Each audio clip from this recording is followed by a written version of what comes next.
주님께서 여러분과 함께 마테오가 전한 거룩한 복음입니다. 주님 영광 받으소서. 그때 예수님께서 제자들에게 말씀하셨다. 사람의 아들이 영광에 쌓여 모든 천사와 함께 오면 자기의 영광스러운 옥좌에 앉을 것이다. 그리고 모든 민족들이 사람의 아들 앞으로 모일 터인데 그는 목자가 양과 염소를 가르듯이 그들을 가를 것이다. 그렇게 하여 양들은 자기 오른쪽에, 염소들은 왼쪽에 세울 것이다. 그때 임금이 자기 오른쪽에 있는 이들에게 이렇게 말할 것이다. 내 아버지께 복을 받은 이들아, 와서 세상 창조 때부터 너희를 위하여 준비된 나라를 차지하여라. 너희는 내가 굶주렸을 때에 먹을 것을 주었고 내가 목말랐을 때에 마실 것을 주었으며 내가 나그네였을 때에 따뜻이 맞아들였다. 또 내가 헐벗었을 때에 입을 것을 주었고 내가 병들었을 때에 돌보아 주었으며 내가 감옥에 있을 때에 찾아 주었다.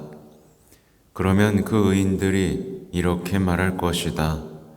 주님, 저희가 언제 주님께서 굶주리신 것을 보고 먹을 것을 드렸고 목마르신 것을 보고 마실 것을 드렸습니까? 언제 주님께서 나그네 되신 것을 보고 따뜻이 맞아드렸고 헐벗으신 것을 보고 입을 것을 드렸습니까? 언제 주님께서 병드시거나 감옥에 계신 것을 보고 찾아가 뵈었습니까? 그러면 임금이 대답할 것이다. 내가 진실로 너희에게 말한다. 너희가 내 형제들인 이 가장 작은 이들 가운데 한 사람에게 해준 것이 바로 나에게 해준 것이다. 그때 임금은 왼쪽에 있는 자들에게도 이렇게 말할 것이다. 저주받은 자들아, 나에게서 떠나 악마와 그 부하들을 위하여 준비된 영원한 불 속으로 들어가라. 너희는 내가 굶주렸을 때에 먹을 것을 주지 않았고 내가 목말랐을 때에 마실 것을 주지 않았으며 내가 나그네였을 때에 따뜻이 맞아들이지 않았다.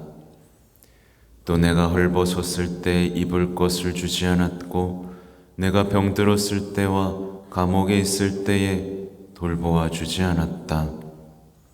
그러면 그들도 이렇게 말할 것이다. 주님, 저희가 언제 주님께서 굶주리시거나 목마르시거나 나그네 되신 것을 보고 또 헐벗으시거나 병드시거나 감옥에 계신 것을 보고 시중들지 않았다는 말씀입니까? 그때 임금이 대답할 것이다. 내가 진실로 너희에게 말한다. 너희가 이 가장 작은 이들 가운데 한 사람에게 해주지 않은 것이 바로 나에게 해주지 않은 것이다. 이렇게 하여 그들은 영원한 벌을 받는 곳으로 가고 의인들은 영원한 생명을 누리는 곳으로 갈 것이다. 주님의 말씀입니다.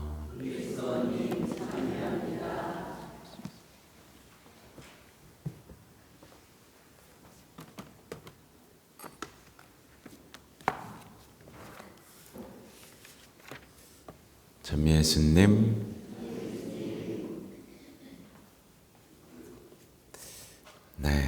오늘 복음을 보면서 가슴이 덜컥 내려앉지 않을 이가 어디 있겠습니까?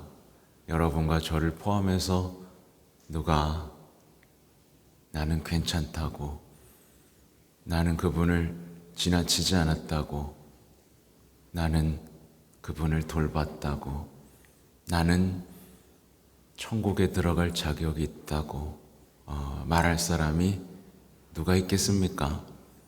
그렇죠? 가끔 저는 그런 생각을 해요. 왜 자꾸 그리스도교 신앙이 자신의 마음을 위로하고 이런 걸로만 자꾸 치우칠까? 왜 자꾸 사람들은 지옥이 없다고 말하는 걸까? 왜 자신의 삶을 정당하다고 말하는 걸까? 이렇게 뚜렷하고 그죠? 선명한 하나님의 말씀이 주어졌는데 말이죠. 교황님이 하신 말씀 중에 하늘나라로 들어가는 법을 성모님께 배웁시다 라는 말씀이 있었어요. 그리고 이렇게 돌아가라고 하십니다. 내가 바로 그곳에 있었단다. 고맙다. 혹은 너는 나를 잊었구나. 잊으면 안 되겠죠, 그죠? 복음에는 이웃에 대한 사랑 이야기가 차고 넘칩니다. 오늘 일독서 내용도 그렇죠. 일독서 내용도 정말 구약인데도 불구하고 아주 따뜻한 얘기들, 우리가 해야 할 소명, 사명들이 가득하죠. 그래서 제가 형제 계속 얘기하고 교황님이 모든 형제들에게라는 회칙을 쓰셨다고 말씀을 드렸죠. 그렇죠? 우리는 형제가 사라진 시대를 살고 있고 그렇게 병든 사회를 살다 보니까 우리도 전염이 돼요. 그렇죠? 유혹에 빠지게 됩니다. 형제를 사랑하는 일이 참 불편하고 번거롭다 라는 생각이 어느 사이에 스며들고 그건 시간을 허비하는 일이야. 난 지금 계획이 있어. 가치 없는 일이야 라는 마음이 스며듭니다. 이건 이제 무관심의 장벽이라는 이거를 치려는 이제 병든 사회의 유혹이죠. 이 병든 사회라는 것을 알아차리지 못할 때 우리는 그래, 다들 그렇게 사는데 뭐 하고 무관심이라는 장벽을 세운 채 살아가게 됩니다. 제가 자주 말씀드리지만 이 난민들 요즘에도 난민 뉴스가 나오지 않아서 그렇지 계속 사람들은 죽어가고 쫓겨나고 있죠. 아무튼 병든 사회에 살게 되면 도움이 필요한 사람들에게 눈길을 돌리고 그냥 옆을 스쳐 지나가고 상황을 무시하는데 익숙해지게 됩니다. 미디어 뉴스를 계속 봐도 아이고 불쌍하다. 아유 어쩔 수 없지 뭐. 그냥 이렇게 넘어가게 되잖아요. 그죠? 이게 지금 제가 모든 형제들이라는 회칙 속에 착한 사마리아인에 대한 이야기를 또 반복하는 거예요. 아무튼 우리는 이게 유혹이라는 거를 알아야 됩니다. 알고 계시죠? 그리고 이 유혹에 빠지면 당당하지만 사실은 비참한 마음, 영혼이 되고 말죠. 교황님이 이런 말씀을 하세요. 순례를 시작하면, 걷기 시작하면 당연히 우리가 인생을 아름다운 어떤 순례라고 생각해서 이렇게 또 걷다 보면 반드시 상처 입고 도움이 필요한 사람들을 만나게 됩니다. 그렇죠? 여러분 인생 살면서 만나요, 안 만나요? 만나죠. 안 만나면 큰일 난 거예요. 어떡해. 만나야 되는데. 만나게 되고요. 그래서 결정할 수밖에 없습니다. 나는 착한 사마리아인이 될지. 착한 사마리아인은 길을 가고 있었지만 자신의 계획을 내려놔요. 나 빨리 가야 되는데. 어쩔 수 없지, 뭐 누가 돕겠지. 이게 아니라 자신의 계획을 내려놓고 자기가 가진 돈도 내려놓고 어디다 또 맡기고 돌아와서 또 해주겠다고 얘기하죠. 네, 자기의 계획을 다 내려놓게 됩니다. 근데 그 지나가던 사람들이 있죠. 사제도 있었어요. 그죠? 지나가던 사람은 그냥 자기 일이 바빠. 자기가 계획한 것만 해요. 그렇게 무심해지고 맙니다. 멀리 돌아가죠. 둘 중에 하나를 선택해야 되는 거죠. 근데 둘 중에 하나가 사실은 하나는 천국 가는 길이고 하나는 영원한 벌, 지옥 가는 길인 거죠. 그래서 가끔 저 대도시에서, 우리가 시골은 아닌데 대도시에 이제 사목을 하다 보면 모든 것이 갖춰져 있고요, 부족한 것이 없죠. 도움받을 이들이 숨어버립니다. 그 공동체는 건강한 공동체가 될까요? 아프면 안 나와요.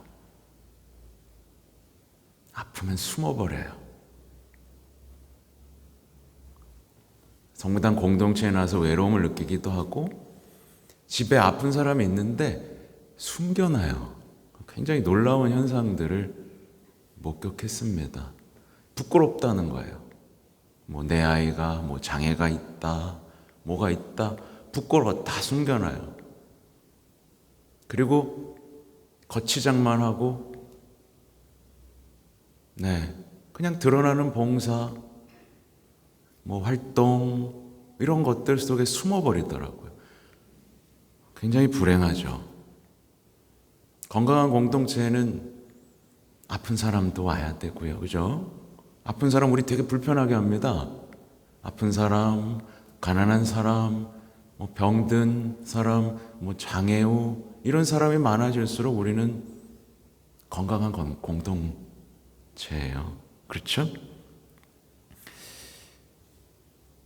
만약에 지금 내가 살아가는 삶의 방식 속에서 도움이 필요한 이들을 만날 기회가 사라져버려 있다면 그 삶은 대단히 위험한 겁니다. 그렇죠? 위험하죠. 그래서 빨리 어떻게든 순례를 시작하고 내가 사랑할 수 있는 기회를 주실 수 있도록 기도해야 합니다. 구체적인 사랑을 할 수 있는 기회가 사라져버린 인생이 있다면 이미 심판을 받은 거죠. 뻔하잖아요. 그리고 사실 여러분도 다 체험하는 걸 텐데, 여기 계신 분들은 누가 나 잘해줄 때 행복해요? 여러분이 누군가를 사랑할 기회가 있을 때 행복해요? 나눠줄 때 행복해요? 받을 때 행복해요? 많이 나눠줘요, 좀. 그러니까 구체적인 사랑을 할 수 있는 기회가 사라져버리면 그냥 불행해집니다. 되게 불행해져요. 뭐 이 자리에서 못할 얘기들도 정말 많습니다.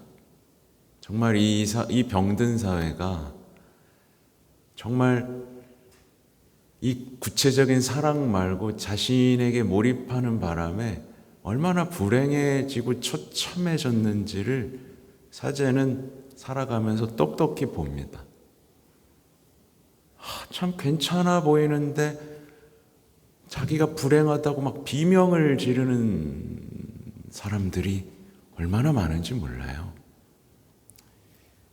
뭐 다른 얘기지만 예를 들면 집안에 아픈 사람이 있다고 쳐보세요. 아픈 사람. 뭐 아이가 아플 수도 있죠. 아이가 병들었을 수도 있죠. 근데 사실 이게 지상에서 보면 저주인데 하늘나라에서 보면 뭐죠? 축복입니다. 축복이에요. 우리가 천국 가라고 보내준 열쇠 같은 존재들이죠. 그렇죠? 우리는 그런 병든 삶, 가난한 삶, 어려운 삶에 대해서 하늘과 연결시키지 못한 채 바라보거나, 내가 만약에 병든 상태라면 또 하늘나라랑 연결시키지 못한 채 병들고 죽어가는 경우들이 너무 많아요.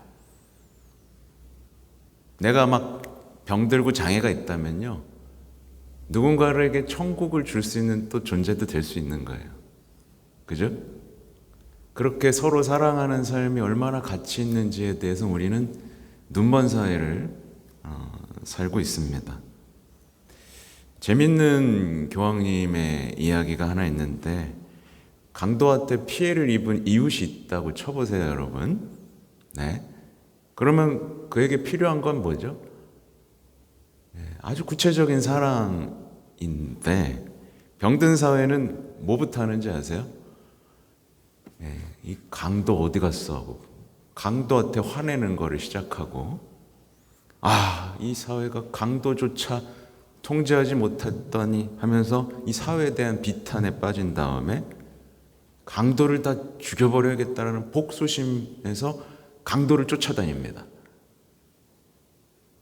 이게 얼마나 어처구니 없는 일이에요. 이 사회가 지금 이렇게 만들고 있다는 얘기예요.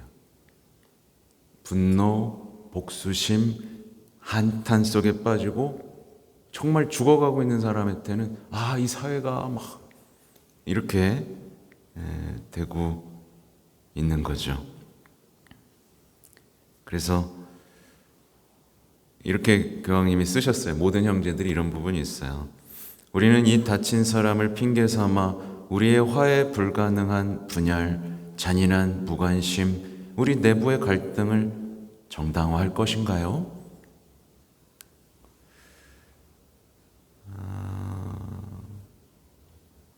그리고 이 강도를 보면서 누구는 환멸을 느끼지만 누구는 사랑을 합니다. 이 차이가 뭔지 아시겠죠? 그러니까 환멸, 분노 이런 것들만 계속 쫓아다니는 사람이 있고, 어떻게 하면 사랑할 수 있을까? 그렇게 헌신하면서 천국을 여는 사람들이 있는 거죠.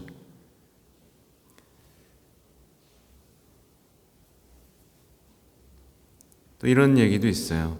세계화된 사회에서 시선을 돌리는 세련된 방식이 존재하는데, 정치적으로 옳다거나 이념적으로 유행한다는 구실로 우리는 고통받는 사람과 실제 접촉 없이 바라보기만 합니다.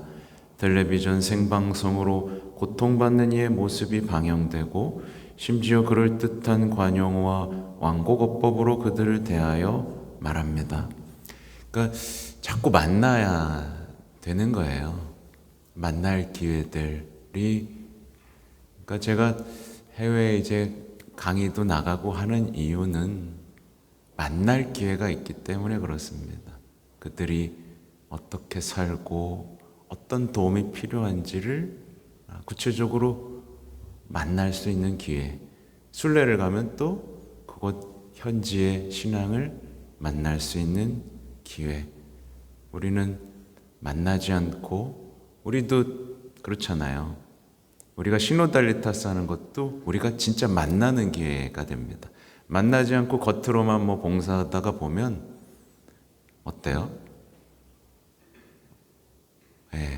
아주 작은 일로 상처받고 멀어지죠.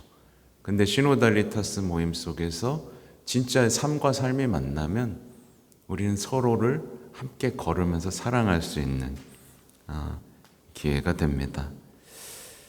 아무튼 여러 가지 준비했지만 기회가 되면 한번 읽어보시고요. 하여튼 구체적인 사랑을 할 수 있는 기회, 놓치지 마시고 우리를 자꾸만 무관심으로 이끄는 이 미디어, 이 세상의 유혹이 뭔지 알아차리는 오늘이 되면 좋겠습니다. 아멘.